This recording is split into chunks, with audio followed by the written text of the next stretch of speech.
Hey guys, how you doing? Coach Scott. Welcome to Purple Wave Chemistry. Let's talk more about intermolecular forces.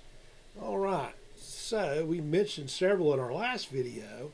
So let's talk about London dispersion forces. Love that name, London. So it's named for that city in England. No, it's named for a guy named Fritz London, a chemist. Right? So these occur between all molecules, polar and nonpolar. So any molecule has a LDF or London dispersion force. Whether they have any more or not, there's always London dispersion forces. So what happens there is, because these electrons, you recall from our quantum mechanical study in unit 3 or 4, I think, the electrons are in constant motion. And then sometimes, by chance, all those electrons could be on the same size of the molecule. So we're on that one side, then the molecule is polarized. One side is negative, the other is positive. So it will act like a dipole. But then it doesn't last for long. So this polarization will create an electric field that will polarize nearby electrons in the opposite matter, right? And this will lead to an attraction. So all the electrons go on this side right there, okay? Then this is a positive dipole. Got the little sigma there, positive. So this is going to pull the electrons from that molecule toward it. So there's a slight attraction. Does it last long? No, right? So let's look at this helium molecule. The electrons don't like each other, right? But sometimes they're on the same side of an atom. It's chance. At that instant, this helium atom will become polar, and then it'll cause the other one to become a dipole, right? So it'll be attracting on the other end.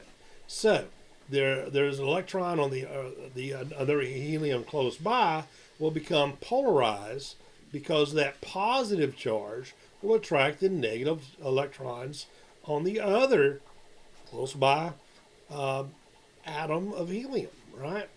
So these causes a instantaneous and an induced dipole, right? Happens.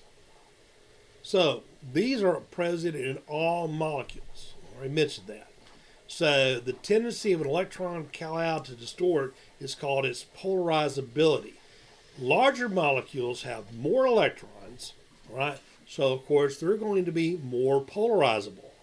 Molecules with more electrons, bigger and fatter, are going to have stronger LDFs. So let's look right here. So let's look at some of these trends let's look at the halogens, and let's look at some of the noble gases. All right, your fluorine atom, there's 18 electrons. Notice its boiling point, extremely low, 85 Kelvin. Look at chlorine, you got more electrons. Okay, as we go up, let's see what's happening. The boiling point increases. So the more electrons it has, the more polarizable it is. So you've got stronger LDFs. So what makes iodine or bromine a liquid, iodine a solid, is because of the London dispersion forces. All right. If you look at these noble gases, helium has 2 electrons. It has a very low boiling point, 4.6. It's usually a gas. Will it experience LDFs? Yes, it will. Now let's move on up. Oh, okay, neon 10. It starts to increase. Argon 18, all the way up to xenon. We get up to, well, not quite a liquid yet, but we're getting there. All right, but the boiling point increases. Now, when we increase the, when the LDFs increase because the number of electrons, if you have more surface area, right, there's a greater contact between the two molecules. So you look right here, and these are some hydrocarbons. This is methane, CH4. And that's 1, 2, 3, 4, 5, 6. So that's hexane. So you've got 6, 12, 14, C6, H14. So you've got more surface area. So there's going to have more contact. It's going to have a greater LDF. So let's compare the permanent dipoles interactions between LDFs. If you've got two polar molecules and they're about the same size, then dipole are going to be the dominating force of that compound. If you've got one molecule which is very much larger than the other, then LDFs are going to have a more determining factor to the physical properties. If molecules are nonpolar, then dispersion forces will dominate, since all molecules will experience these dispersion forces. And also look for your surface area as far as how the molecule is. Okay, let's look right here. We got boiling points here, right? So let's look at these dihydrogen, looking up group 6. So let's look at our molecular weight electron number. So water, it should have the lowest boiling point among these polar compounds, but its boiling point is very high. It should be around minus, wow, look right here, this is tin hydride, germanium hydride, silicon hydride, or tetrahydride, carbon tetrahydride, wow, or methane, keeps going down. But here with this H2O, wow, it shot right up from around minus 30, or from 30 degrees C, all the way up to 100. Why is that? Why is water weird? Here it is.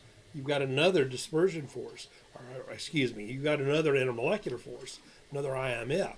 Come to find out, there is another type that we call hydrogen bonding. It's not really a bond, right? It's a very, very, very strong dipole interaction that you will get, or you're going to experience, when hydrogen is bonding to what I like to call, not the NUF, I like to call them the FONs, fluorine, oxygen, and nitrogen. That force, that interaction is very strong. So whenever you have hydrogen, right, bonded with oxygen right here, then it's a hydrogen bond. So this is the water and water, that's a hydrogen bond. This is ammonia. So you got ammonia and this oxygen, you've got a hydrogen bond there. It's going to be a very strong interaction. This is ammonium, right? NH4, 1 plus, and water, there is a very strong bond there. It's called the hydrogen bond, molecular force, intermolecular force. See, I messed up. So hydrogen bonding will arise. Why? Because there's a high electronegativity and a very small radius of nitrogen, oxygen, and fluorine. It's right up there at the very top of the periodic table. So when the hydrogen is bonded to one of these very electronegative elements, then the hydrogen nucleus becomes exposed, right? Because these atoms, or the atoms, are grabbing the electron of hydrogen. So it's got a very strong plus end right there. And we'll see this stuff here. And you know what? Thank God, right? Thank God that these occur. Because this is why water floats. It becomes less dense in the solid state, right, than in the liquid state because of the hydrogen bonding. Thank God, right? Because this ice, because it's less dense, will float on top of the water. If it didn't, there would be very little life on Earth, right? Because the lakes would freeze from where? The bottom. So all you guys that like to fish, you wouldn't be able to fish because all the fish would die during the winter. You wouldn't be able to eat. So this hydrogen bonding creates that space in the ice that explains this low density when it freezes, right? So intermolecular forces are extremely important. I come from rubber, from polymers, elastomers, right? These are extremely important in polymers, right? Ethylene, propylene, butadiene, isoprene, as well as other plastics, okay?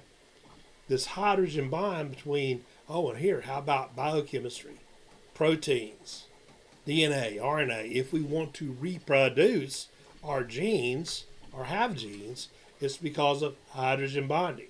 Y'all may remember something like this, right, from biology. This hydrogen bond is what scissions whenever DNA splits to replicate into RNA, right? And that's what holds that double helix together. So this hydrogen bonding is the base, right, pairing in nucleic acids, all right? And because of these, well, like 1 or 10 million to almost 1 billion hydrogen bonds in each DNA molecule, that's what's holding those together. Thymine and the adenine and the cytosine and guanine. These hydrogen bonds right here between the fonds, right, and that hydrogen. Pretty cool. So let's talk about it. The last type of intermolecular force that we're going to discuss in this unit, all right, this is the ion-dipole interaction. Extremely important. So this is a force that happens between ions, like sodium and chlorine, and molecules, all right? And it's going to be important because when we start looking at solutions later on, we'll see why these ion dipoles are not really a van der Waals force. We're not going to worry about that word, right? These ion dipole interactions causes these ionic substances to dissolve in polar solvents like salt water, right? The negative end of these polar compounds, the polar water, will move around the positive end of the sodium ion, and the positive ends of these dipoles will move around the negative end of the like the chlorine molecule. So extremely important. So this is what we got to worry about with IMFs. How do we determine what we've got? Ask first, are ions involved? No. If we're dealing with molecules, then is one of the molecules polar? No. Then you only got dispersion forces, right? Only dispersion forces. Then you've got to look at your, if it says yes, there are polar molecules involved, is one of the hydrogens bonding to a fond? If it yes, then you've got hydrogen bonding, as well as dipole forces, right? Is no, there's no fond involved, then you've got dipole forces. Then if are ions involved, and then you got to ask, are polar molecules and ions present? Then you've got to have an ion dipole force, like salt water. If there's no polar molecule present, then you just got ionic bonding. That's all you got. So here's a summary. Let's look at London dispersion. They're very weak. Everyone's got it. Dipole is relatively strong. Then, of course, hydrogen bonding is the strongest. So types of molecules, LDFs, polar, nonpolar, all molecules. Dipole, they're only going to be polar molecules. Hydrogen bonding, only polar molecules with a hydrogen bonded to a fond, F-O-N. So if you want to look at this when you're not sure and you wonder if it's LDFs, look at the number of electrons. Then if you're not sure about dipole, look at the dipole moment. Look it up. Then hydrogen bonding, look for a hydrogen-nitrogen, hydrogen-oxygen, or hydrogen-fluorine bond. Okay? So let's think about what we got here. What is this? This is be a what? Induced dipole, right? There's a hydrogen and an oxygen. You're going to have a what? You're going to have a hydrogen bond. Nonpolar, well, you're going to have LDFs. This is a dipole ion induced bond. Dipole. That's pretty easy. Let's see if we were right. If I was right, and yes, I was. You got a fond there. Dipole induced dipole, ion dipole, and dipole. So, yeah. So anyway, that's it for this for the LDFs that we've talked about. The IMFs, intermolecular forces. So we'll talk more about this later and carry on. So this is Coach Scott saying, have a great day and hullabaloo, connect.